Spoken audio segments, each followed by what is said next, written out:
Hi, I'm Terri Murphy, Senior Editor for Realty Times, Women in Business, Women in Real Estate in the Men's Room with Murph, and the founder of the Women's Wisdom Network. And today we have some great wisdom in Women in Business, and her name is Trupti Gokani. And what she has to say is something you need to listen to because with all of the crazy stress, misinformation, one day peanut butter is good for you, the next day it's not. She's amazing. I want you to come on camera first and say hello. Hello, hello. Thank you for having me. Okay, let me tell you girls why I want to interview you. And the way we're getting interviewed is pretty interesting. This is a boy, I'm going to say the word boy, I went to high school with, who went into one of her sessions and came out and said, "You have to talk to Terri Murphy." Forget that it was a boys' school and a girls' school, and forget that it was 1.5 million years ago. But bless his heart, thank you, John. We'll mention him because we'll send him this. But a board certified neurologist, health and mindset coach, Ayurvedic expert, master NLP practitioner. I mean, the only thing you missed was bungee cord jumping champion. I mean, you're amazing, and because you had all this medical background, you found it necessary to find this path. And so you wrote this great book called The Stress RX, The Mysterious Mind Made. It's made the Amazon list. Mhm. Uh, it's so timely. Let's talk about what's happening today in health. Yeah. Yeah. Let's talk about it, right? It's an amazing time. It's a confusing time. It's where we're breaking a lot of barriers in terms of how we're approaching things and looking at things, and yet we're also creating more chaos and confusion at the same time, right? So Oh, you think? I think, right? So I'm grateful I One, have I'm one minute it's eat sprouts, the next minute it's eat right, cow. I mean, right. seriously, Yeah. uh, what's Should you what's be like good? plant-based? Should you be eating meat? What should you do? Should you drink milk? Should you not drink milk? It's very interesting. And all I'm going to say is I am so grateful and thankful I've been in practice for 30 years and done the work I've done so I can offer you and your viewers some clarity. Because at the end of the day, when it comes down to it, the reason there's confusion is because of what they teach us in Eastern medicine is each of us are unique. We're not one size fits all. As much as Western medicine wants us to fit in a very specific box, have very specific symptoms that make equal that disease, or this means that you deserve that type of medication because you have that. It isn't that clear. And Eastern medicine teaches us that we're all unique physiologies. And the more we understand ourselves and we get a sense of who we are, then we can apply the eating habits and the lifestyle habits and the exercise habits. But you first have to get to know you first. That's key. Yeah, well, why as a board certified neurologist so first of all, I think you need to talk about Sure. Ayurvedic medicine. Yeah. I got to meet Deepak, Uh-huh. who I was delighted to meet because he's my size and just a beautiful man. I mean, you look into his eyes and it goes forever. And he introduced me to Ayurvedic medicine.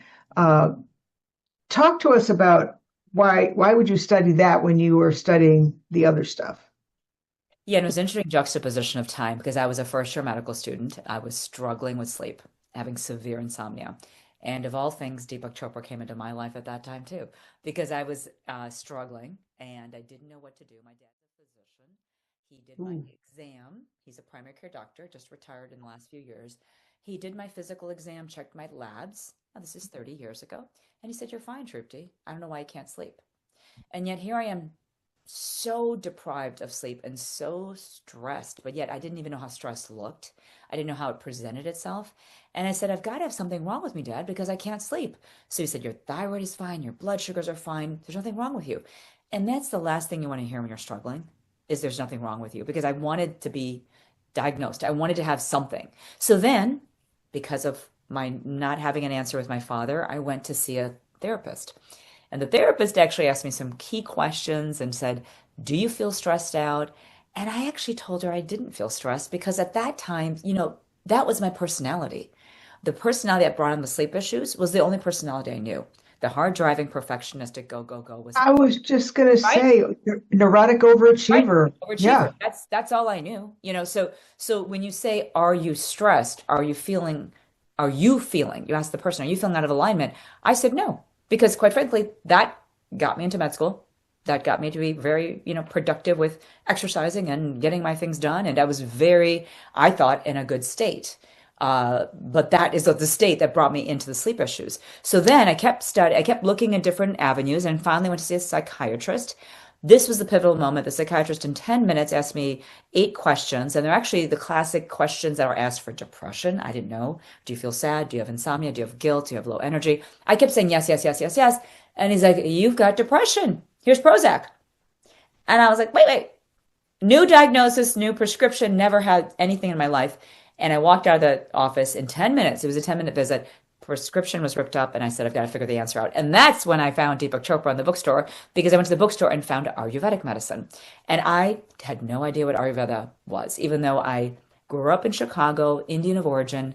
I was actually born in Africa, so I didn't really grow up with Indian wisdom, the Ayurvedic. Oh, okay. Yeah. So my dad's a very Western doctor. So, and in India, by the way, this Eastern medicine was actually suppressed when the British colonized India. So when his Oh, treaty, okay. yeah, he wasn't really introduced to it. So here I was in the bookstore looking at books, and I found Deepak Chopra's Perfect Health book.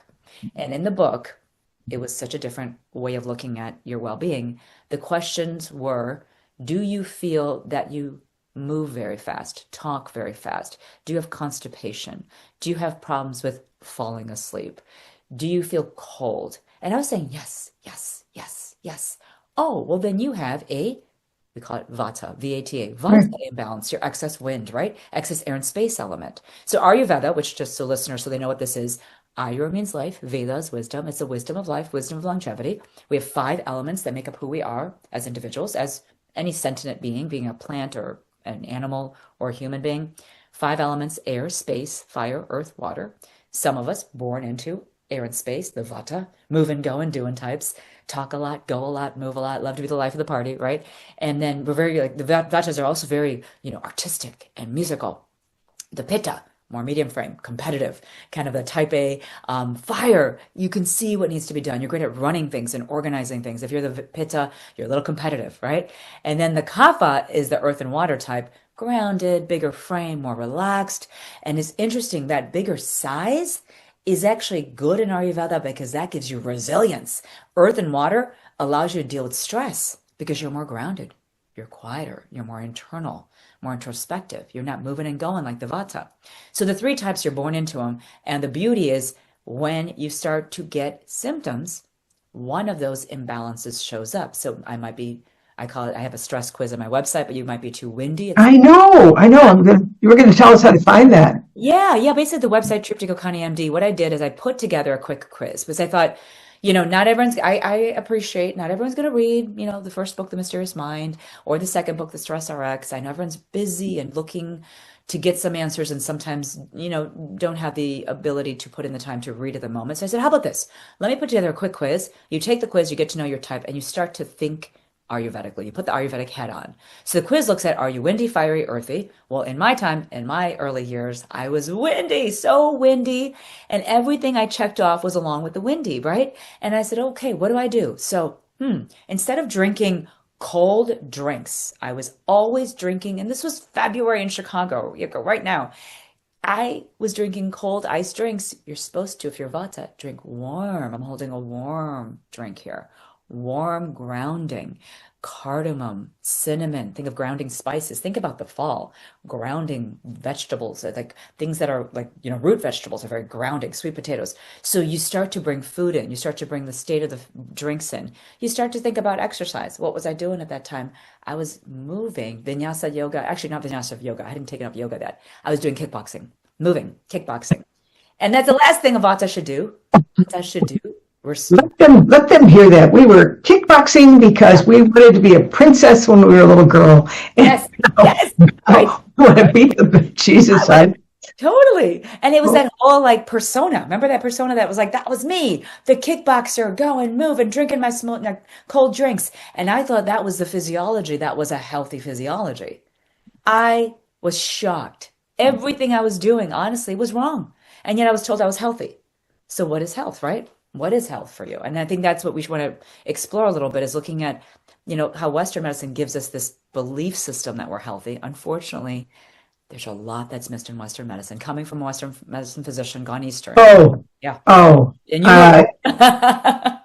Yes, I do. Of Hmm. course, I came from an immigrant family that just went, well, if you're sick, you get to wash the floor. I Yeah. mean, there was, yeah, you can change that mindfulness right away. Well, the first chapter of your book is Healthy is Not What You Think. And Yeah. so, what's your definition of stress? I mean, because some people thrive on stress. Some people use stress as the excuse to not pay attention to other things. Right. You know, you're the big deal. You tell us what is your definition of stress? And just to preface this, I've been studying stress for 25 years. I started studying stress in my first clinic where I actually did cortisol stress testing. And I actually looked and I published an abstract on 83 patients and found them to be adrenally fatigued. So I've got hard data to tell you what I'm going to say is that most of the world is living, like you said, is addicted and just living on stress. And it is a very sad thing because we are imbalancing ourselves more than the world is imbalancing us. We're creating that imbalance. And so let me go into what stress really is. It's when the demands placed on the organism are more than the organism can handle. The demands placed on your system are more than the system can handle. But let me ask you this. Do we have a choice on the demands placed upon us? Well, yes, we do. And it's if I can tell you what I've learned doing the Women's Wisdom Network this many years, Yeah. we don't know how to say no. Thank you. And we did not rehearse this, by the way, just so you know. I just know that women go, She's reading my mind. That's exactly right. no, Yes. no. Yeah. It's Yes. as if we have, you know, that whole analogy, which is old for old people. Ginger Rogers could dance, yeah, backwards in heels. We just have to be super warrior women. We can't look weak. And so we're going to do it. Just watch us. We're going to bleed to death, but we're going to do it. So, yeah, so you're right. Go. Keep going. This is so good. We do that, and it is sad, and yet it is what it is that we as women, I think there's so much, and there's so many reasons why, and we know some of the reasons why we have to speak up more and raise our voice and be heard, and I understand why, yet the reality is because we push so hard to be seen, to be heard, to be on all the time, we've lost our feminine creature, like that feminine being. Very, when you think of hatha yoga, I'm just going to take a little segue here. I trained in hatha yoga, and it was fascinating to me after all these years because during that early time when I had sleep issues, and by the way, the conclusion of the story, I never took the Prozac. I was sleeping again in a month, followed Ayurvedic principles, and I knew that at some point in my life I was going to study Ayurveda. But it was after I finished my board certification and became a neurologist, and I brought that into my practice. So to kind of go into this whole hatha yoga thing, one of the things I did was hatha, breath-based yoga, because I was reading on the importance of yoga. That was the last thing I wanted to do. I was a kickboxer. I was doing all this crazy, I and was just going to say, I was in step aerobics. Like I didn't want to do hatha yoga. It was so boring. I was listening to fun music, and I'm like, really? But we resist what we need the most, don't we? So hatha yoga, for as much as I resisted it, I was desperate because I wanted to sleep, and I didn't want to quit medical school because I was close to quitting. So I started practicing it every day, begrudgingly. Stopped doing the kickboxing, and I realized hatha, ha is your exhalation, tha is your inhalation. Hatha is the balance of your exhalation, the masculine side, and your inhalation, the feminine. And very often we are so masculine as women in our lives that we forget to take that inhalation and receive and be and to be taken care of ourselves, nurture and nourish ourselves. key Healthy. words here, girls, take care of you. And I hate when people say that. I don't know rephrase that. I despise when they say that. I get a little Yeah. snarkly when they say Yeah. that. Take care of yourself. Yeah. And you think, oh, settle down. Settle down, George. Come on, George. I need to take care of myself. I can do this. And it's only when the system crashes. And now we're in a time where, I'm sorry, but I'm just going to say this. How many women are struggling, with these symptoms that are basically in the kind of the weight I have? I want to lose weight. I'd like more energy, but I'd like to balance my hormones. I'd like improved sleep.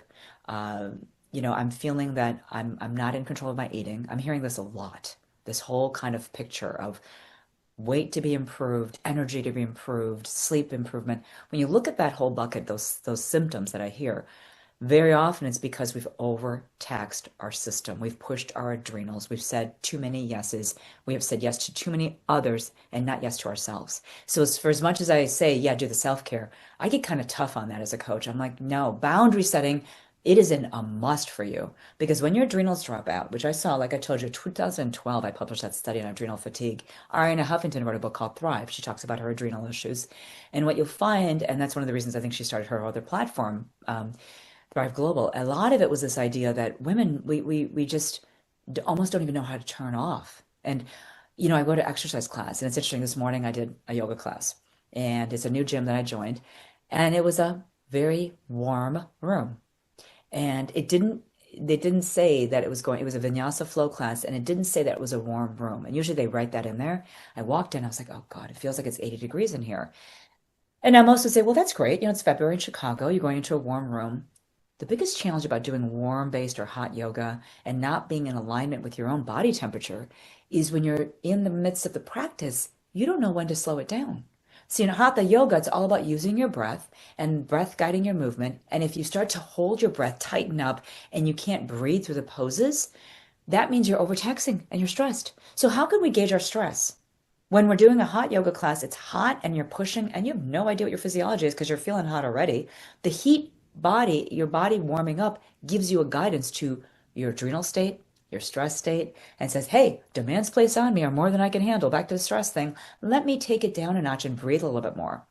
And it doesn't mean you have to take away from the workout. You could still strengthen the body, really activate those muscles, become strong and flexible, yet not push adrenals, especially when your daytime is all on, your off time is on, your on and off time. When is off time? If your exercise class is on. Exactly. I don't think that we as women, and I'll say this carefully because I'm not, away, but we get so accustomed to a level of stress that we don't realize that it's stress. And that I've always been envious of those women that make everything look effortless. They show up, they've got the right accessories, they smell good, they float in, their faces are not stressed to death. And I'm sorry, I even have access to a voice stress assessment, and you can't even gain that because I tried. I tried to sound all chipper. Yeah. It didn't work. So stress shows up in your voice. It shows up in your physiology. And we think it's a badge of honor to be able to come through it. And it really isn't, because that's why we wake up with these ailments. Because as you're going to tell us, the body starts to show itself. Yeah, and then there's in your book, in the second, you've got resolving the conflict within, which is really where it all starts. I mean, you had to be so pressed to the wall that you had to find a solution. Yeah. And clearly it was not prescriptive for you. But you have a personality issue as well. I mean, the people that are calmer, sometimes we are in biased judgment and saying, you better step it up here, and we don't understand that they have more power than we do because we're so schizophrenic. I'm so glad you said that, because oftentimes it's that kapha, quiet, introspective person that is probably the most thoughtful and has the best thing to say and the most wisdom to share, because they've been perceiving, receiving, understanding. Vata, windy energy, is often a lot of talking. And I know this, I'm a Vata, I get it. I went Vata imbalance for a long time and I'm working on it still to this day. Yet there's a lot of talking and not a lot of listening and hearing and understanding. And the more we slow it down. This is why the universe put us together, kids, because I study communication on other than conscious levels, neurolinguistic, as we talked about, because you're also an NLP practitioner. Micro expressions. I mean, there are things that your body, I say, betray you. My partner says prove. So I know that there is a link between dis-ease and stress. And so if you're listening to this and you're thinking, whatever, I've got this, let's hear what Trupti has to say about this, because that dis-ease manifests itself in a way. And I just want to add this. So I had a manager once. I was on my third time with pneumonia. And he said, sometimes you just got to sharpen the axe to cut more wood. And I thought to myself, having been a farm kid, if you have a dull axe, you're going to work a lot harder. And that just kind of resonated with me. And I think that you're about to tell us a little bit about how that dis-ease manifests itself physically in the physical. Yeah, and that's a great analogy. Thinking about that sharpening. When it comes down to it, I was looking at myself, looking at this physiology that I was having, and at that time, the sleep issues early on, and really had never ventured into a world where I didn't feel well. I was grateful to be pretty healthy when I was younger. So this is the first time in my life where I was experienced that early sense of imbalance. And it wasn't quite a diagnosis at that point, yet you could say that early insomnia was going to be becoming chronic because of the time I was spent in that state. And yet, when you look at disease in the Western world, very often there are these subtle, not so subtle, but physiological shifts. The neck gets tight. We start to get some headaches. We start to get some, sleep issues that maybe not, problems falling asleep. We're not staying asleep. We may find ourselves having maybe a little bit of digestive issues, some constipation, some bloating. And this is our body that's starting to signal us, you're in danger, you're in danger, you're in danger. And that gentle nudge starts to get louder if we ignore it. The more we suppress, the more we hold back, the more we say, no, no, I've got too much to do. I cannot say no. I've got to keep pushing past, even though my head is hurting or my stomach is hurting or my neck is tight.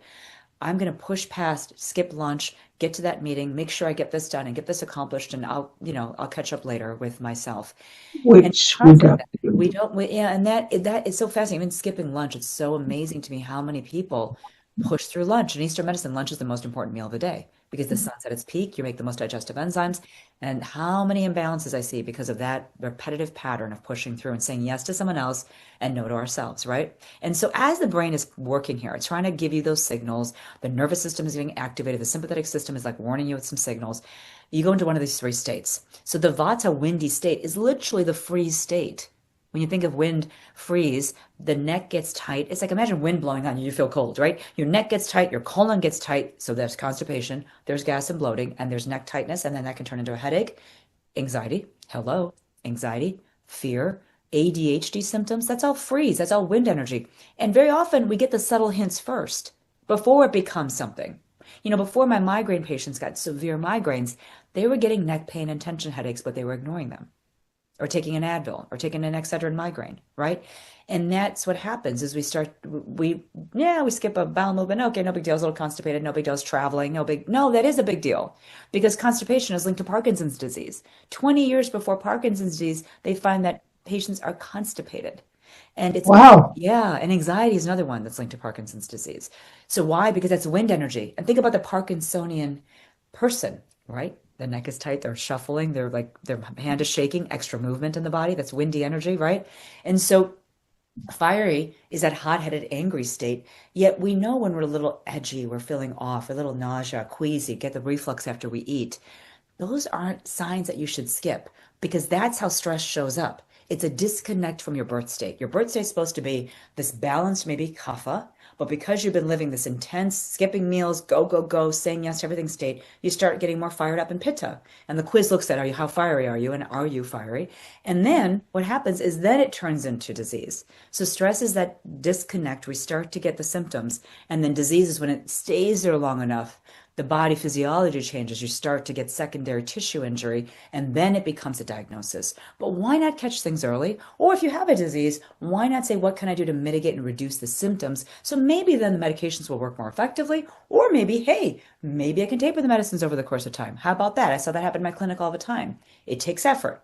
I'm not going to say this is easy, but the actual work is literally what you kind of started with, is boundary setting. Once you start with that, then, boundary setting. I'm gonna have lunch. Boundary setting. I'm leaving this party at 10 o'clock. Boundary setting. I need to, say no to that activity tonight because you know what? I've had a tough day. I'm not gonna go out for cocktails tonight. Like you just got a boundary set, but it's Oh, good. So as a business coach, I'll say it's a stoplight. Red is personal time. It's blocked. It's non-negotiable, non-negotiable. I get to sleep. I get to eat lunch. I get to have a date night. I get to have a family night. I have, I call it paste and patch day, whatever, right. and then green's when you're making money, which unless you have a trust fund and you're listening to this, you can just go away. But the rest of us will be working. And then the yellow time is when you work in and on. So when you've blocked your time, then it's already off the calendar and then the universe follows up with you. I love So it. yeah, so I love it. you have so much to share with us. And I do want to get in about the mysterious mind Yeah. Yeah. because to me that's important. Thank you for sharing that one. That was my first book. It was in 2015. And the reason I wrote that one, I was in clinic. I was studying Ayurveda. I was bringing Eastern medicine into the clinic. Now, mind you, I'm going to these like long, amazing, training sessions and coming back with this juicy information. And in the clinical time, I have like 20 minutes with the patient. They've got these, migraines or neurological conditions. And I'm saying, by the way, I'd love you to just add a little bit of Ayurveda, into your daily routine. And I realized that as I was learning more, engaging more information, I decided to write it into that book. And the book looks at what is Ayurveda, what are the three doshas, and then how do you use Ayurveda to understand things like adrenal fatigue, food intolerances, because those are the big things 15 years ago. This is before dairy was considered to be something that could be inflammatory. A lot of individuals were drinking milk cold and drinking a lot of, having a lot of cheese. And we found that 70% of our migraine patients had dairy intolerances. We found that a good 35% had a grain intolerance, one of them being gluten. And we started noticing that, it wasn't necessarily celiac disease, but if we pulled people off of gluten, their headaches started improving, or they started to feel more clear. They started sleeping better. So these are food intolerances. So the book looks at those different studies I was doing and looks at Ayurveda. It has a little bit of a slant towards migraine, but it's actually kind of helpful for anyone that wants to learn about their health and Ayurveda and Well, specifically. I know, I'm sorry to interrupt. I know that migraines have a lot to do with some of the birth control methods that are out there. Yes. Um, and then, it depends on where you carry your stress, if it's in your neck. Hmm. Listen, kids, you only have one body, and if you break it, where are you going to live? Okay, so I think you have to get her book. And there's so much in there that the Stress RX really goes through. Well, what you tell us, because I mean, I could go on for another hour. Babe. So Stress RX basically takes book one, which the mysterious mind is like, oh, here's Ayurveda, here's a little bit about migraine, here's about health, and here's looking at these deeper things like adrenal fatigue and food intolerances with an Ayurvedic lens. Then book two, I realized, hey, you know what? There's 10-year gap here because as I was seeing patients and I was kind of teaching them about food intolerances and your vata, you're excitable, let's move to the warm foods, let's do these things that are vata balancing. They would change their diet, they changed some of their lifestyle, yet they kind of sometimes got stuck in a state of excitability. And I was like, wow, we changed diet. You're better. Migraines are down, but you're still kind of excitable. Well, then Stress RX came because I realized people sometimes get stuck in a state. That's where the NLP comes in here. Because then it goes into how we think and the model of the world, how we view the world. And I have this what I call the three brain model in book two. I talk about the first brain is the central nervous system. Really, it's a lot of that NLP, how we view the world and how we view and create stress. And oftentimes, events are happening. Most events, when it comes to affecting us, are neutral. When it comes to affecting us, not that the event isn't maybe a traumatic event. It's when we see and witness or hear about the event, how does it affect your physiology? We start to take in the energy of the world. And very often what happens is then our physiology shifts because of that. So how do you change that first brain thinking? So book one goes into like first brain and thinking patterns and how we shift that. So then we can become more aligned because what ends up happening is the first brain affects the second brain and the third. The second is your feeling brain, your enteric nervous system. It's how you process your emotions. I found that most of my migraine patients do not process their emotions. In fact, a book by Bernie Siegel, Love, Medicine, and Miracles, one of my early books I read way back when I was reading Deepak Chopra's book. I found his book also. I think I found his first. He talked about breast cancer, and he said a lot of breast cancer patients were defensive repressors. Like you'd ask them about how was your life? How's home life? They would not want to admit. They say, no, my life is fine. Everything's great. And they would repress emotions and become even defensive about how their home life was because they didn't want to reveal.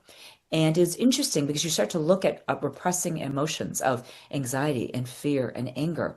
Well, we feel first than we think. And we all know we've walked into a room where you feel a certain way about a person or even the ambiance of the event, and then you think a thought. It happens at a split second, but the enteric is connected to the amygdala.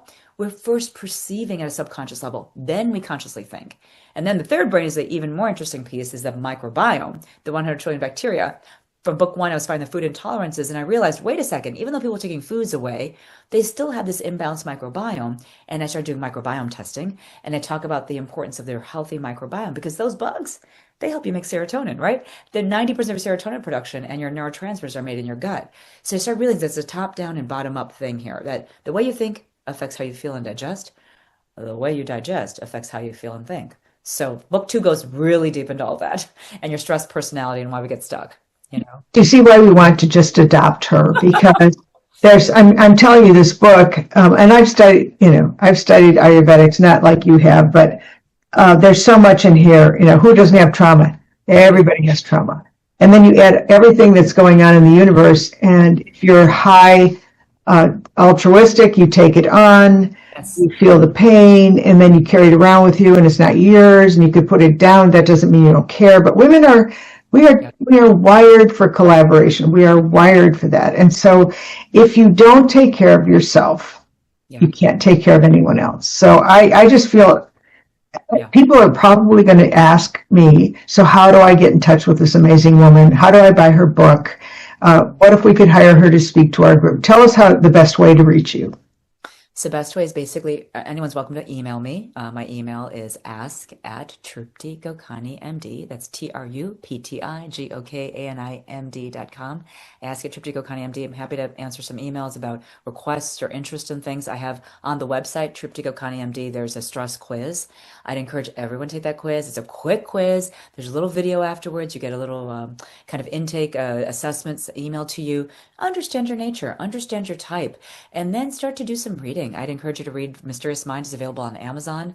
The Stress RX, which is the secondary, I like the subtitle, is A Neurologist Prescription to Happiness and Health.